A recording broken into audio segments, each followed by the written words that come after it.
বিজেপিকে উৎখাত করতে এবার তিনি বলছেন কি দিল্লিতে তিনি আসবেন এবং 26-এ কিছু হবে না আপনাদের, বাংলাতে যা পরিবর্তন হওয়ার সেটা হয়ে গেছে 2011 সালে। 2011 সালে যেটা হয়েছিল সেটা পালা বদল হয়েছে, গণতন্ত্রের পুনঃপ্রতিষ্ঠা হয়। মানুষ যেটা চেয়েছিল যে মানুষ কথা বলবে, মানুষ নিজের মতো করে সরকারের সমালোচনা করবে, মানুষ তার রাজনৈতিক মতামতটা প্রকাশ্যে বলতে পারে, সেটা হয়নি। মানুষ যেটা পেয়েছে সেটা হলো প্রাতিষ্ঠানিক লুট, মেধার প্রতারণা, একটা ভয়যুক্ত সমাজ এবং মানুষের সমস্ত মৌলিক অধিকারকে বাজেয়াপ্ত করা।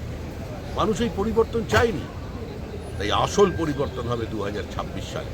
মুখ্যমন্ত্রী দীর্ঘজীবী হন, তিনি শতায়ু হন, কিন্তু তার জীবদ্দশায় তিনি কোনোদিন দিল্লির পরিবর্তন দেখে যেতে পারবেন না।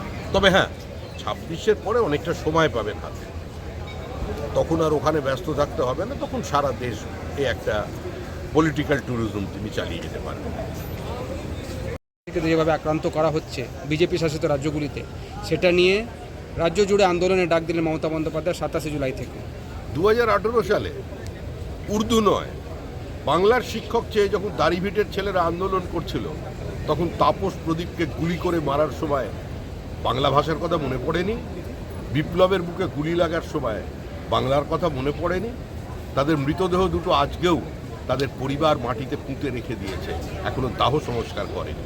তারা বিচার চায়, সেই বিচার মুখ্যমন্ত্রী দিতে পারে।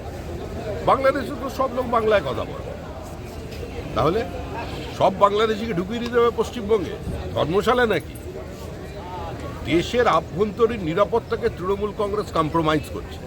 তৃণমূল কংগ্রেস বাংলাদেশি মুসলিম অনুপ্রবেশকারী এবং রোহিঙ্গাদের পশ্চিমবঙ্গে নিয়ে এসে তাদের আধার কার্ড পাইয়ে দিয়ে ভোটার লিস্টে নাম তুলতে চাইছে, আর সেগুলো আমরা বাদ দিতে চাইছি।